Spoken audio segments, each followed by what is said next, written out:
Bonjour, nous sommes en 2022, nous sommes dans le site de l'Institut Docteur Angélique et dans une série de vidéos consacrées aux commentaires de tout l'exode du peuple hébreu entre l'Égypte et la terre de Canaan. J'en suis rendu au Deutéronome chapitre 30 et je voudrais le traiter cette fois véritablement dans une vision spirituelle catholique en montrant à quel point on le voit clairement, c'est le purgatoire qui est raconté, le purgatoire selon toutes ses étapes, avec ce à quoi il aboutit, et qui n'est certainement pas, comme le pensaient les protestants, exclusivement le fait d'avoir confiance en Dieu. Non, il faut plus que ça. C'est une confiance qui doit aboutir à un amour, et cet amour doit être purifié. Par contre, ce qu'on voit bien, c'est qu'à l'étape, au sens littéral de ce qui est montré là au peuple hébreu, il est demandé non pas la confiance en Dieu, mais la crainte de Dieu. La crainte de Dieu qui est une préparation, une disposition à la confiance, donc à la foi. Ce qui veut dire que la peur de Dieu est moins élevée que la foi. La foi elle-même aboutit à une certaine obéissance liée à l'amour d'un serviteur, mais la foi qui est demandée au sommet pour entrer dans la vie éternelle, c'est la foi fondée sur l'amour, la foi charitable, la foi aimante, qui donne une crainte chaste. Alors voilà comment commence le texte. Lorsque toutes ces paroles seront réalisées pour toi, cette bénédiction et cette malédiction que je t'ai proposées, si tu les médites en ton cœur, parmi toutes les nations où Yahvé, ton Dieu, t'aura fait errer. Rien que dans cette phrase-là, il y a plein de problèmes théologiques, des problèmes théologiques qui posent aux catholiques de vraies questions, aux catholiques actuels. D'abord, où ton Dieu t'aura fait errer. Rien que ça, c'est source de débats sans fin. À savoir, par exemple, pour changer cette phrase-là, parce que Dieu ne peut pas vouloir positivement nous faire errer, on a fini par changer le texte du Notre Père, où il était marqué avant « Ne nous soumets pas à la tentation » pour la remplacer par « Et ne nous laisse pas entrer en tentation ». Donc là, on pourrait se demander, est-ce que Dieu nous laisse errer, le permet simplement, ou est-ce que Dieu le veut? Eh bien la réponse, c'est qu'il faudrait sortir de la perpétuelle notion entre permission et volonté pour passer à autre chose. La volonté portant sur le but de Dieu, c'est de façonner notre âme, de créer dans notre âme la kénose, donc une humilité totale, et l'amour. Et puis, le moyen qu'il utilise, et la volonté de Dieu portant sur un moyen qu'il n'aime pas, mais un moyen qu'il utilise, comme par exemple l'errance dans le désert. Alors, on distinguerait, on dirait, oui, Dieu ne veut pas l'errance pour l'errance. Il la permet, en ce sens que ce sont des conséquences de nos péchés, mais il la veut aussi, à titre de moyen, il nous l'impose, parce que c'est comme ça qu'il atteindra sa finalité ultime, permettre que notre cœur soit prêt. Le corps de phrase, si tu les médites dans ton cœur, montre bien qu'il veut, au fur et à mesure, que ça passe par notre liberté. Quand on médite dans son cœur, ça veut dire qu'on comprend quelque chose. C'est pas seulement une méditation qui ne comprend pas, quoique à cette époque-là, c'était un peu ce qui était demandé. Mais normalement, l'intelligence qui regarde de quelle façon l'errance nous est arrivée, nous ramène à Dieu. Alors, il y a là une parabole qui permet, je crois, profondément de résumer de manière évangélique cette histoire, ce qui est rapporté dans ce chapitre 30. C'est la parabole du fils prodigue. Je la raconte, elle est en Luc chapitre 15 verset 11. Un homme avait 2 fils, l'un des deux vint voir ce père, lui demanda son héritage immédiatement. Le père le lui donna, il partit, il commença à le dépenser loin de lui en débauche, avec des prostituées, en faisant n'importe quoi. Et au bout d'un certain temps, il finit par dépenser son héritage et il se retrouva sans ressources. Et donc il trouva un métier, il gardait des cochons. Et il aurait bien aimé, dit la Bible, manger les caroubes qu'on donnait aux cochons, mais personne ne lui en donnait. Et là, il se mit à méditer. Voilà, on a véritablement la description par Jésus-Christ, qui est notre Dieu, de la façon dont lui regarde les épreuves qu'il nous envoie. La méditation que fait cet enfant-là qui est en train de garder les cochons n'est pas une méditation d'amour, c'est une méditation du niveau où il est rendu, à savoir il se dit je vais aller voir mon père. Je vais lui demander de m'embaucher comme ouvrier et je serai mieux traité que maintenant. Certes, je ne suis pas digne d'être son fils, mais au moins je vais lui demander de m'embaucher comme ouvrier. Donc, c'est la faim, c'est la misère qui le pousse de manière servile à revenir vers son père. On peut dire que son orgueil du départ est écrasé parce qu'il a souffert. Et donc, il y a bien une méditation du mauvais larron qui aboutit à un retour du fils. Mais le père, lui, il va l'accueillir de tout son cœur. Il va même tuer le veau gras. Et quand le fils aîné, qui lui avait toujours obéi, dira « Mais c'est honteux, toi tu n'as jamais rien fait pour moi », le père lui répondra « Mais toi, tu es toujours avec moi, tout ce qui m'appartient t'appartient, mais mon fils là, qui était perdu, a été retrouvé. » Et donc il fallait bien fêter cela. Cette parabole, elle donne par Jésus-Christ le sens de toute cette aventure. On peut dire que le peuple hébreu, là, eh bien, il en est au moment où il veut dissiper l'héritage de son père, qui est Dieu. Il n'aime pas son père, et puis il médite dans le désert parce qu'il est dans de dures souffrances. Et ces souffrances, là, en l'occurrence, ont été envoyées par Dieu pour le faire réfléchir, alors que dans la parabole, elles sont uniquement des conséquences immanentes. Donc, qui a raison, la parabole du fils prodigue ou ce texte-là? Les deux participent, les deux bien sûr. Il n'y a pas que permission de Dieu. Dieu peut activement nous envoyer des épreuves pour nous faire réfléchir et nous sauver. Et puis, dans la plupart des fois, hein, il nous laisse simplement boire jusqu'au bout les conséquences de nos orgueils. Ensuite, lorsqu'il est dit « cette bénédiction et cette malédiction que je t'ai proposée », eh bien, on peut dire qu'il nous parle comme cela, de la même façon à nous chrétiens, en présentant le paradis, qui est la vision de Dieu, où nous aimons Dieu et le prochain jusqu'à l'oubli de nous-mêmes. C'est le paradis. Pourquoi? Parce qu'en s'oubliant, on se trouve, on est heureux. Et d'autre part, il dit l'enfer. L'enfer, c'est le lieu où tu suivras Lucifer et où tu n'auras que malheur, souffrance. Dieu va donc parler le langage d'un pédagogue qui veut attirer vers le paradis. Mais le démon, quant à lui, et notre propre orgueil, ils ne vont pas présenter les choses comme cela.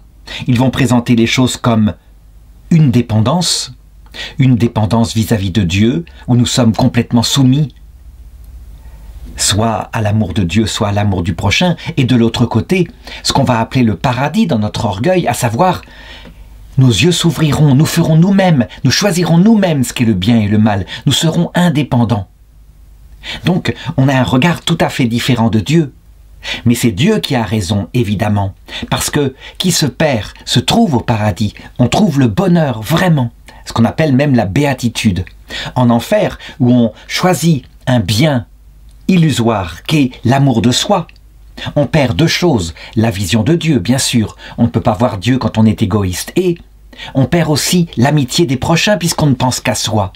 Donc, s'il y a plusieurs personnes en enfer, c'est pas une communauté d'amitié, hein. Ce sont des êtres en opposition les uns avec les autres. Et donc, comme notre cœur est fait pour aimer Dieu et le prochain, nous tombons dans le malheur. La pédagogie de Dieu est donc la même actuellement dans le christianisme. Il ne nous présente jamais l'enfer par certaines conséquences que le démon au contraire nous présenteront. Tu feras ce que tu voudras, tes yeux s'ouvriront. Ensuite, le début de ce verset, lorsque toutes ces paroles se seront réalisées pour toi. Là, on peut le dire, hein, certains exégètes historico-critiques ont prétendu que le texte du Deutéronome chapitre 30 avait été écrit pendant l'exil à Babylone. Pourquoi? Parce que justement, il parle d'exil où ton Dieu t'aura fait errer. Mais il parle aussi de l'errance dans le désert. Donc, cette idée que le texte serait écrit au sens propre par des prêtres après l'exil à Babylone, donc au 7e siècle avant Jésus-Christ, est une idée folle, non démontrable. Bien sûr que ça a pu être écrit par Moïse, d'abord parce que la prophétie existe, et puis même si elle n'existe pas, les conséquences des 40 ans dans le désert, de l'errance dans le désert, suffisent à avoir compris. Alors attention, je ne suis pas en train de dire que il n'y a pas eu une mise en forme de ce texte lors de l'exil à Babylone. Probablement si. C'est là, effectivement, que la Bible a dû être mise sous forme de livre. Donc je ne le nie pas. Mais c'est autre chose. Dire que ce texte serait composé Sui generis, là, à cette époque-là, non, je pense en fait qu'ils ont utilisé des documents pris dans le temple, recopiés soigneusement pour composer un livre unifié. Le verset 2, « Si tu reviens à Yahvé, ton Dieu, et si tu écoutes sa voix, en tout ce qu'il t'ordonne aujourd'hui, de tout ton cœur et de toute ton âme, toi et tes fils, Yahvé ton Dieu ramènera tes captifs, il aura pitié de toi. Il te rassemblera à nouveau du milieu de tous les peuples où Yahvé ton Dieu t'a dispersé. » À la rigueur, on pourrait presque dire en riant pour s'amuser parfois des abus des exégètes historico-critiques. Mais non, ce texte est écrit après 1948. C'est après 1948 que du monde entier des Juifs ont été ramenés en Israël, donc dans la terre promise. Donc manifestement, ce texte est très tardif, il date du XXe siècle. Ce qui est absolument ridicule, bien sûr, on le sait. Ce texte, on a les manuscrits à Qumran, ce texte est très ancien, il date vraiment de bien avant Jésus-Christ. Alors, par contre, rien que par ce verset qui effectivement fait penser à la refondation d'Israël en 1948, on peut le regarder de cette façon-là avec les rabbins. Si tu reviens vers Yahvé ton Dieu, est-ce que le peuple hébreu s'était éloigné de Yahvé son Dieu avant 1940? Est-ce qu'il était revenu à Yahvé son Dieu après 1945 à cause des souffrances vécues? Pas particulièrement. En fait, suite à Auschwitz et à tous les camps d'extermination, beaucoup de Juifs, au contraire, ont perdu totalement la foi en Dieu en disant « Il ne peut pas soumettre ainsi son peuple à de telles souffrances, donc il n'existe pas ». D'autres, au contraire, sont revenus vers Dieu en appelant à l'aide. En réalité, qu'est-ce qui a été construit après ces événements tragiques? C'est plutôt à la fois une grande humilité devant les souffrances qui peuvent s'abattre sur l'homme, mais en même temps une grande détermination en disant « Nous allons construire un État indépendant parce que nous ne devons plus jamais être dépendants ainsi des peuples qui nous trahissent, qui nous tuent et notre confiance a bien tort de leur faire confiance. » Donc Israël est un État à la fois de réflexion sur la nature humaine, comment peut-elle se laisser aller à faire des choses comme cela, mais aussi, je dirais, de volonté de vivre, d'indépendance. Eh bien c'est peut-être ça, en fait, même s'ils ne sont pas retournés à Dieu comme nous le ferions chrétiens par la prière, mais ils sont revenus à Dieu par un comportement juste, qui est une préparation. C'est vrai, lorsqu'on regarde la nature humaine avec une profonde, je dirais, conscience de ses limites, et lorsque d'autre part on veut vivre pour établir, je dirais, quelque chose de fort, quelque chose d'unifié, peut-être qu'il y a une disposition d'ordre politique, et que c'est une préparation à la révélation plénière que fera peu à peu Dieu. Alors le verset 4, il raconte ceci. « Serais-tu banni à l'extrémité des cieux, et de la même, Yahvé ton Dieu te rassemblerait, y viendrait t'y prendre, pour te ramener au pays que tes pères ont possédé, afin que tu le possèdes à ton tour, que tu y sois heureux et que tu multiplies plus que tes pères. » Au sens matériel, si je regarde la Seconde Guerre mondiale, ça s'est passé comme ça. Quand des survivants des camps de la mort sont arrivés en Allemagne, en France, en Belgique, en Pologne, pour récupérer parfois leur maison. D'autres aussi étaient installés. Et découragés, ils se sont aperçus qu'une injustice de plus leur avait été faite. On recommençait à les haïr. En Pologne, il y eut même quelques pogroms. Et donc, ils partirent en Israël pour beaucoup. Certains aux États-Unis, mais pour beaucoup en Israël. Eh bien, on peut dire que tous les moyens, y compris celui-ci, cette injustice flagrante, on avait volé leur maison, tous les moyens étaient utilisés par Dieu pour les ramener dans la terre promise. Au sens spirituel, on doit comprendre ceci. C'est exactement ce texte-là. Au sens spirituel, le but c'est le paradis. Et donc, si nous nous repentons de nos péchés, vraiment, quel que soit le lieu où nous sommes, je dirais même, attention, qu'on ne croit pas que je vais dire une hérésie. Imaginons que quelqu'un dans l'enfer éternel, c'est Saint Martin qui le disait aux démons, que quelqu'un se repente. Pourquoi ce n'est pas une hérésie? Parce que je sais que ça n'arrive jamais. La liberté y est tellement plénière, la détermination obstinée tellement libre que jamais personne ne se repent quand il est dans l'enfer éternel. Par contre, dans tous les lieux qui précèdent, ne serait-ce que le Shéol ou sur cette terre, dès qu'il y a repentir, immédiatement, Dieu nous pardonne. C'est certain. Il applique ce qu'il a dit. Je sais que certains catholiques disent non, après l'arrêt du cœur, il n'y a pas là de pardon. Et donc il disait même, en regardant par exemple le riche de la parabole sur Lazare, eh bien, le riche qui semble repentant, qui a soif de l'eau, qui prie pour ses frères, donc son comportement a changé. Il disait, mais non, il est en enfer et donc le repentir est trop tard. Il avait qu'à se repentir avant, l'enfer est définitif. Il ne peut pas en sortir, disaient certains. C'est toute la théologie du Moyen-Âge. Et maintenant, on dirait, non, ce n'est pas ça. S'il était en enfer, c'est qu'il ne veut pas en sortir. Il s'obstine. Il maintient la volonté de ne pas se repentir. Et donc, s'il se repent, c'est qu'il est en fait dans une étape du purgatoire, ce que le texte montre. Hein. Il est dans l'Hadès, donc dans le désert, là, signifié justement par le peuple hébreu, juste avant l'entrée dans la terre promise, donc dans la vie de la grâce. Dieu le laisse errer dans l'Hadès, donc dans le séjour des morts, le temps qu'il faut afin qu'il y meure, dans la tristesse, comme il le dit dans ce texte-là. C'est donc manifestement un degré du purgatoire qui est décrit.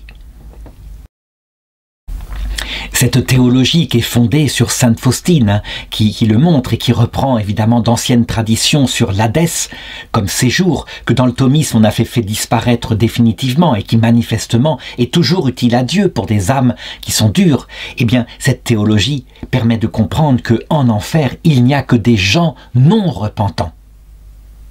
Dans les purgatoires, ce sont des gens qui peuvent se repentir sur la terre et dans l'Hadès. Ils ne se sont pas toujours repentis. Sur la terre, il y a des gens qui pour le moment ne se repentent pas, mais Dieu va travailler pour faire évoluer leur cœur. Et donc le verset 6 montre ce dont je parlais tout à l'heure, l'effet, la purification. Yahvé, ton Dieu, circoncisera ton cœur et le cœur de ta postérité pour que tu aimes Yahvé, ton Dieu, de tout ton cœur, de toute ton âme, afin que tu vives. Pour bien comprendre à quel point il y a une purification, il suffit de se rappeler ce que 40 ans plus tôt, ce qui avait été circoncis dans le peuple hébreu, son sexe physiquement. Et la loi avait été écrite sur des plaques de pierre, qui d'ailleurs étaient toutes les deux dans l'arche d'alliance. Elles avaient d'abord été écrites par le doigt de Dieu, puis quand Moïse les avait cassées, par le doigt de Moïse, aidé du doigt de Dieu. Maintenant, ce qui est dit ici, 40 ans plus tard, après le temps d'errance, alors que les ancêtres sont morts, qu'il ne reste plus que les enfants devenus adultes, Dieu circoncira ton cœur. Donc, d'autres textes disent, la loi sera écrite non plus sur des tables de pierre, mais sur ton cœur. Tu aimeras Yahvé de tout ton cœur, de toute ton âme, afin que tu vives. Donc, non seulement je dirais, le rapport à Dieu a été purifié, a évolué. Mais on le voit ici, il aboutit déjà au sens littéral à un amour. Un amour qui, je l'ai indiqué, n'est pas encore la charité. Le mot, faut pas se laisser piéger. Hein. On ne peut pas aimer Dieu comme un ami, on a encore peur de Dieu. Hein. Il est très inquiétant, il peut se retourner d'un coup. Mais c'est déjà l'amour de serviteurs qui veulent obéir à Dieu. Et donc qui lui font confiance. La foi est déjà là. Une foi insuffisante, dira l'Église catholique, hein, il faut que ensuite arrive la vraie charité qui sera prêchée par le Christ, hein, fondée sur cette foi, à savoir une confiance dans le cœur de Dieu connu comme étant quelqu'un qui n'est pas dur, qui a donné des sanctions mais pas pour perdre, pour sauver.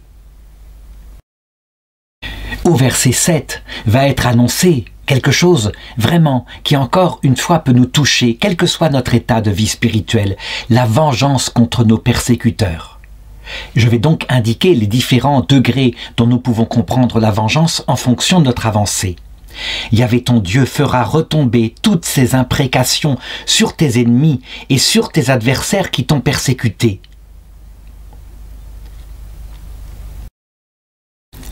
Alors, à cette époque-là, évidemment, il y avait encore, quand des adversaires les persécutaient, par exemple des peuples qui les combattaient, qui ne se montraient pas loyaux, Eh bien, il y avait l'idée de la vengeance avec extermination, probablement.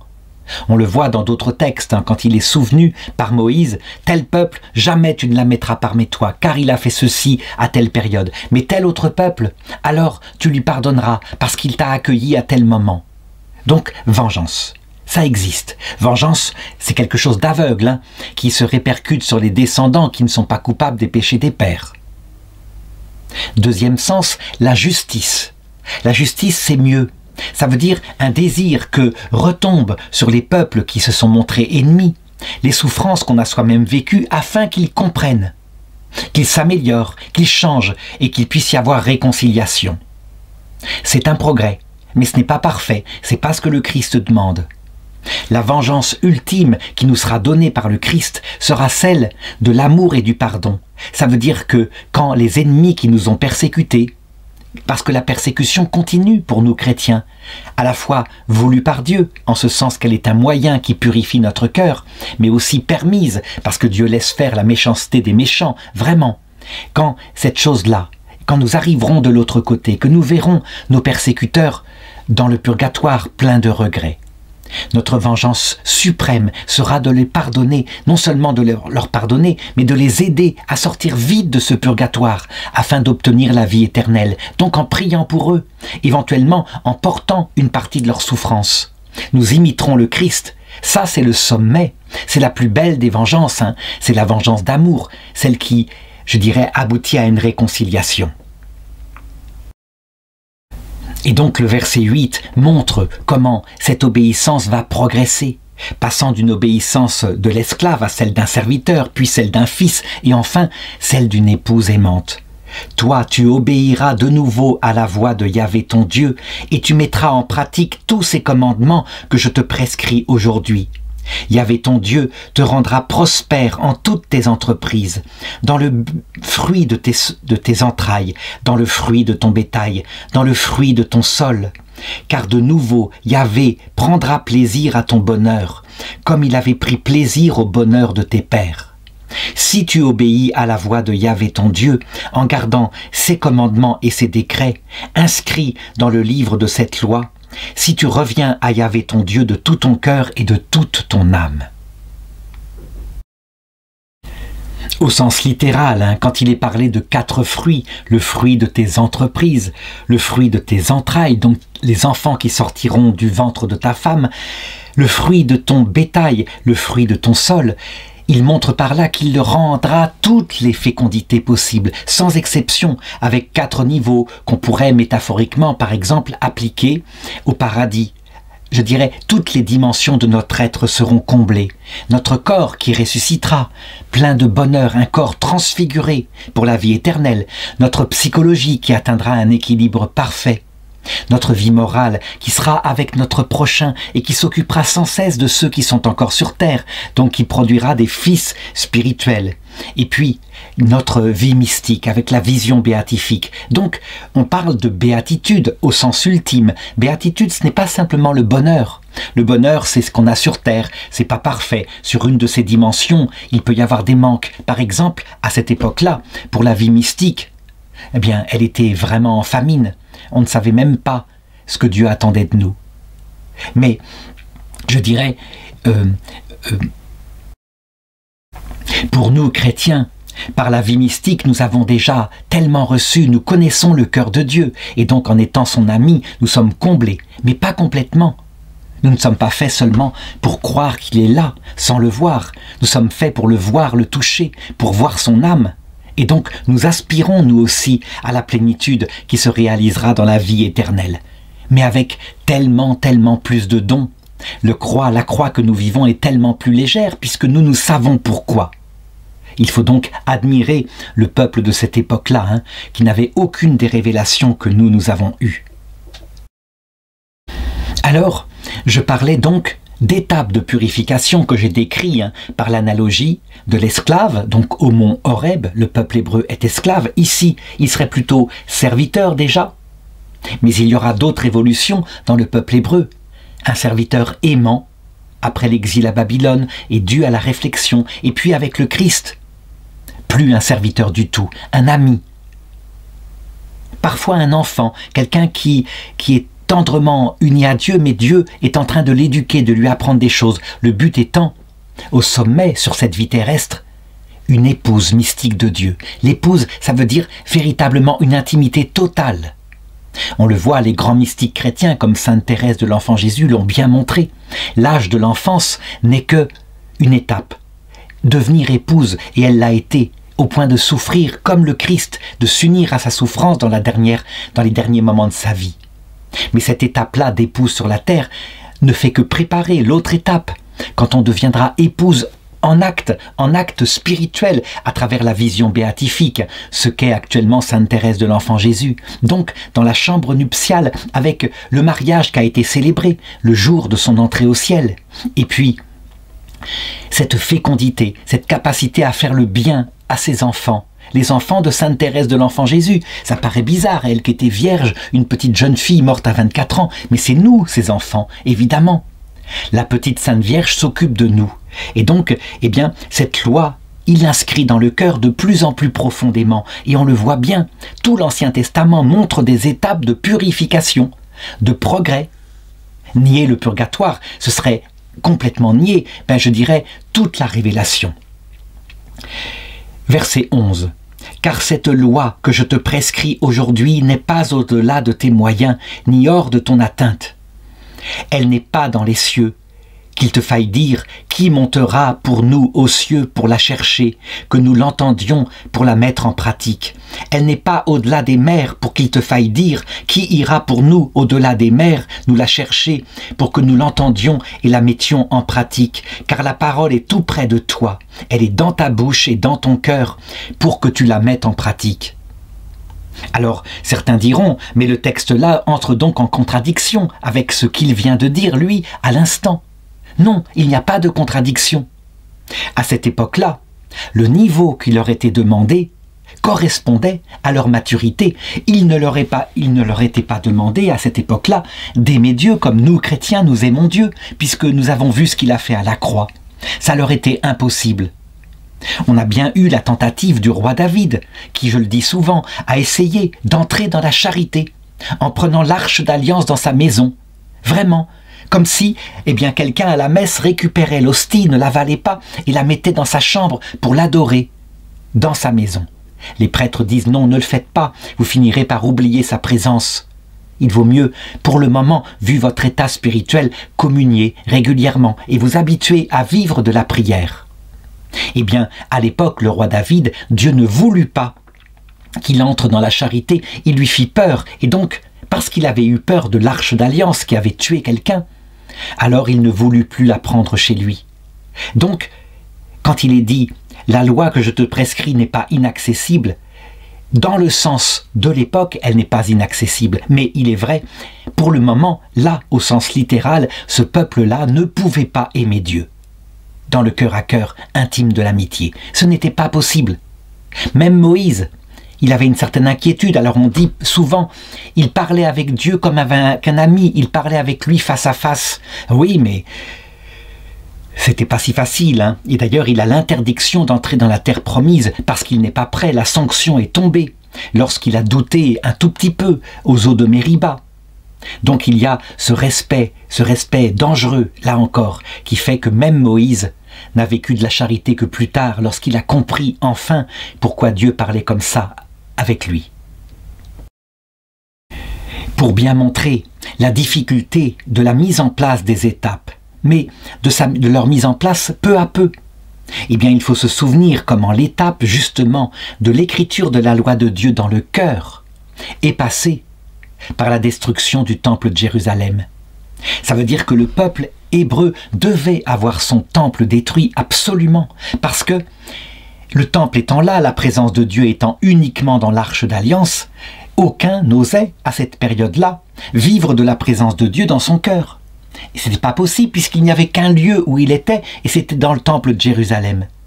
Donc, pour qu'ils comprennent que, en fait, la présence de Dieu était déjà intimement dans le cœur, il fallait que le temple soit détruit, que l'arche disparaisse. Et donc, errant en Babylone, ils ont fini par méditer que le vrai temple de Dieu, c'était le cœur. Même si, à cette époque-là, pas encore dans le cœur à cœur de la charité, je l'ai dit, il a fallu que le Christ meure sur la croix. Donc lui, Dieu fait homme pour que nous, chrétiens, nous osions dire, oui, c'est possible, la charité est possible. Et les musulmans qui disent, mais non, ce n'est pas Jésus, c'est pas Dieu qui est mort sur la croix, vous êtes ridicules, c'était un prophète, le Messie, d'accord, mais certainement pas Dieu. Eh bien, les musulmans, dans leur dogme, refusent la charité, donc l'amour cœur à cœur. Ils ne peuvent aimer Dieu que comme on aime un bon maître.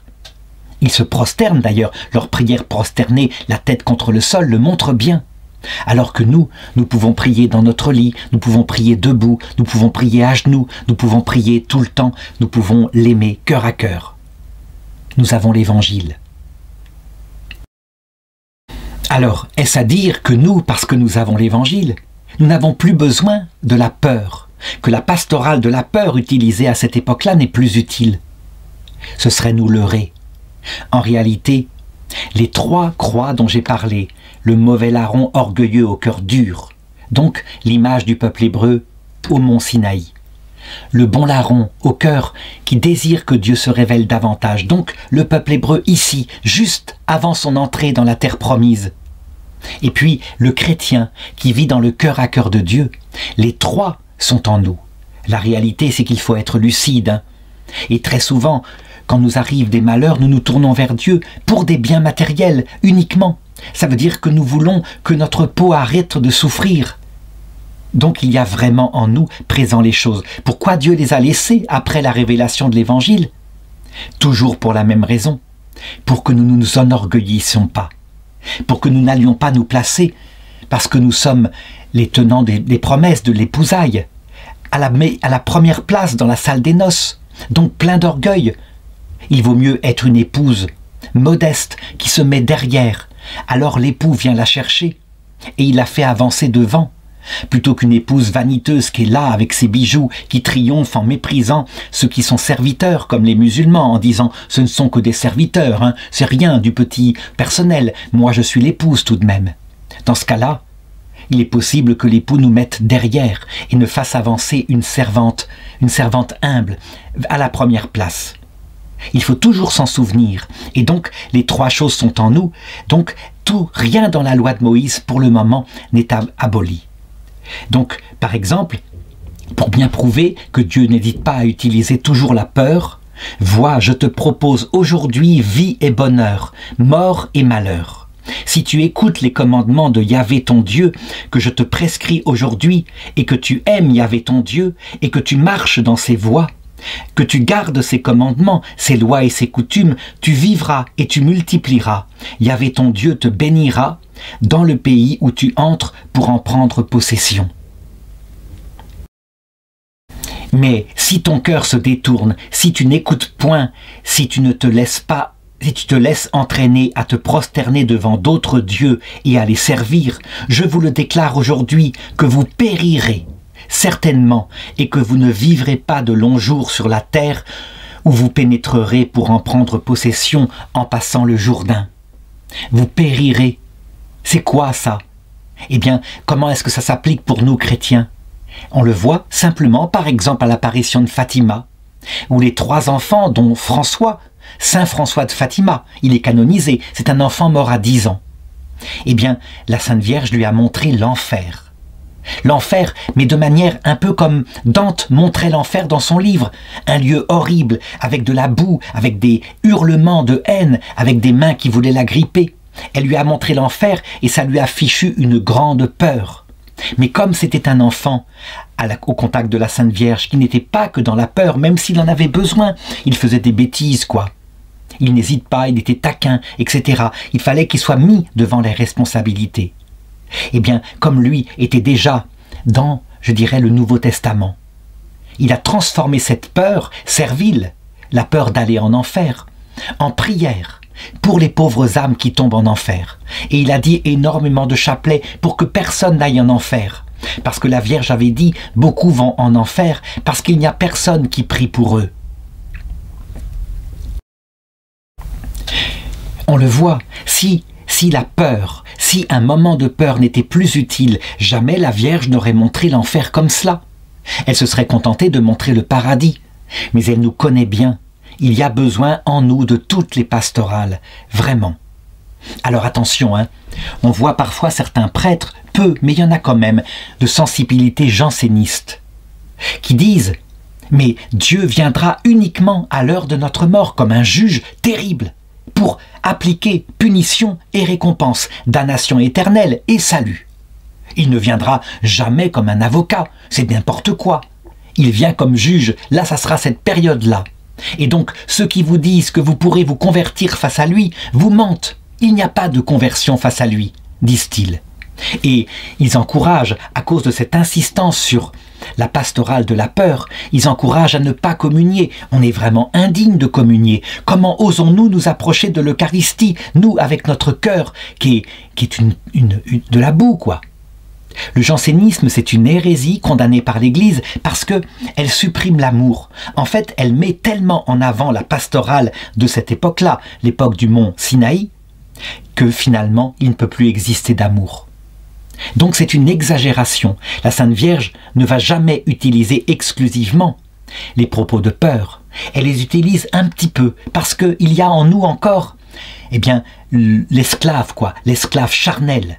Et donc, ça nous stimule.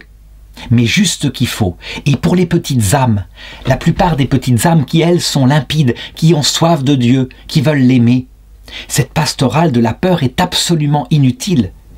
Elles auraient même tendance à les effrayer, à les éloigner de Dieu. Et donc, elle n'est plus du tout utilisée. C'est ce que disait sainte Thérèse, hein. Ceux qui veulent la miséricorde obtiendront la miséricorde, et Jésus-Christ leur apparaîtra à l'heure de la mort que comme consolateur, comme amoureux, comme c'est celui qui essuie leurs larmes. Mais ceux qui veulent la justice, donc les grands prêtres jansénistes, qui sont plutôt dans les milieux intégristes d'ailleurs, hein, alors ils obtiendront la justice, et Dieu leur apparaîtra en juge terrible, mais pas pour les perdre, hein, pour leur faire peur, et que du coup, eh bien ils fassent eux-mêmes leur chemin de purification au purgatoire, pour passer peu à peu au serviteur, puis peu à peu à l'enfant qui a besoin d'être éduqué par Dieu, puis peu à peu à l'ami plein d'humilité, puis l'épouse qui a soif de la présence de son époux. Le cheminement décrit ici est donc valable non seulement sur terre pour ceux qui vivent leur purgatoire sur terre, mais dans l'autre monde. Et le verset 19, « Je prends aujourd'hui à témoin contre vous le ciel et la terre. Je te propose la vie ou la mort, la bénédiction ou la malédiction. Choisis donc la vie pour que toi et ta postérité vous viviez. Aimant Yahvé ton Dieu, écoutant sa voix, t'attachant à lui, car là est ta vie, ainsi que la longue durée de ton séjour sur la terre, que Yahvé a juré à tes pères Abraham, Isaac et Jacob de te donner. » La fin de ce chapitre pourrait, pour nous chrétiens, être pris dans le texte suivant, la parole suivante de Jésus, quand il dit « Chargez-vous de ma croix, vous tous qui peinez et ployez sous le fardeau, car ma croix, mon joug, est léger. »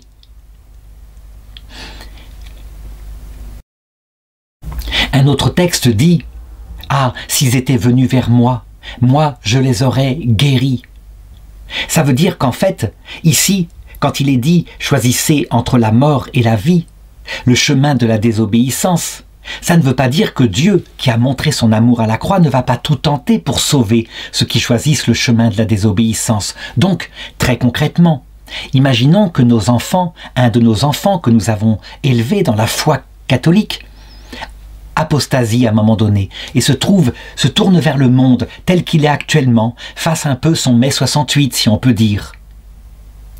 Nous aurions tendance à nous désespérer en disant « mais c'est terrible, en se coupant de Dieu, mon pauvre enfant va vivre des angoisses auxquelles il aurait pu échapper s'il était resté fidèle à Dieu. » Oui, c'est vrai. Mais par contre, à une période récente, il y a un siècle, nous aurions dit « mon pauvre enfant sera damné pour l'éternité ». Il faut maintenant sortir de là. Dieu, nous devons lui faire confiance. Certes, notre enfant a choisi le chemin de la mort, de la perdition, et la plupart s'y engagent. Mais Dieu, évidemment, a des moyens pour le rattraper, qui est la pastorale du peuple hébreu au désert. Donc, par exemple, la génération de mai 68, qui a apostasié, qui a coupé la transmission de la foi. C'est une génération qui avait eu un catéchisme très solide durant son enfance, et à 20 ans, pris par une espèce de climat, tout a été balancé, la foi, la morale, la fidélité conjugale. L'avortement est devenu pour cette génération le plérôme de la liberté féministe. Enfin, c'est quelque chose d'affolant. Est-ce qu'ils sont perdus? Est-ce qu'ils vont aller en enfer? Un prêtre janséniste dirait oui, ils ont pris la voie de la perdition, et donc c'est la damnation éternelle. Mais c'est mal connaître Dieu. Tout est enseigné ici. Depuis 50 ans, depuis leur révolte, il les fait passer par le désert spirituel. Donc une vie qui n'a pas de sens ultime. Et puis, du coup, cette absence de présence de Dieu se répercute dans leur vie morale, avec une incapacité à tenir quand dans leur vie de couple c'est pas facile. Donc un nombre incroyable de divorces qui, quand on est jeune, sont facilement dépassés. On a un beau corps, on retrouve quelqu'un. Et puis un nombre incroyable d'avortements.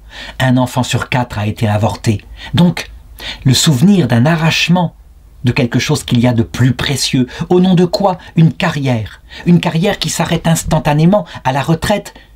On était quelqu'un. Avec une vie sociale, on n'est plus personne. Mais la foi n'est pas retrouvée. Et donc on se retrouve avec une vie derrière soi, une vie de patachon. Et donc des angoisses. On va voir des psychologues qui eux-mêmes disent « Mais non, pourquoi vous angoissez? Vous avez bien vécu, selon votre liberté. » Ils sont incapables de guérir ces âmes malades. Parce qu'en fait, l'esprit est malade à cause des trahisons, des péchés qui ont été commis. Péchés objectifs, il n'y a pas besoin d'être chrétien pour le comprendre, que trahir le jeune homme ou la jeune femme de sa jeunesse qui n'avait rien fait de mal, c'est quelque chose qui reste toute la vie. Et puis, les problèmes de santé qui commencent à apparaître.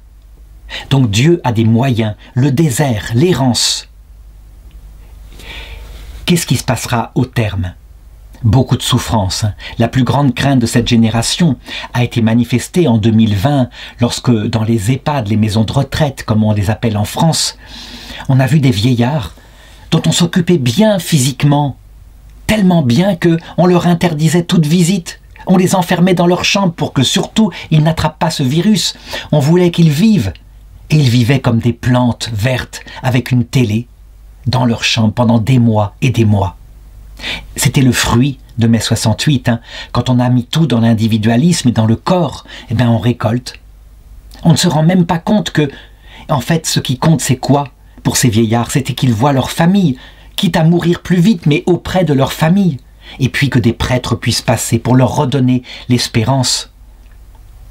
On peut donc dire que par cette errance dans le désert dont parle le texte au tout début, je relis ce verset, c'est très très fort, quand il est dit « Lorsque toutes ces paroles se seront réalisées pour toi, cette bénédiction et cette malédiction que je t'ai proposées, si tu les médites dans ton cœur, parmi toutes les nations où Yahvé ton Dieu t'aura fait errer. » L'errance, elle est voulue par Dieu pour sauver ses âmes.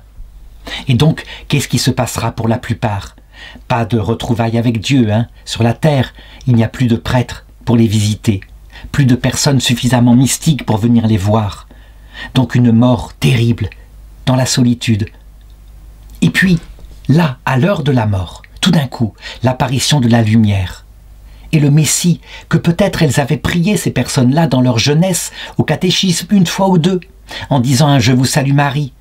Cette lumière-là, pleine d'amour, accompagnée de la dame catéchiste de l'époque, le vieux prêtre mort dans les années 60, mais qui était là, tout le ciel.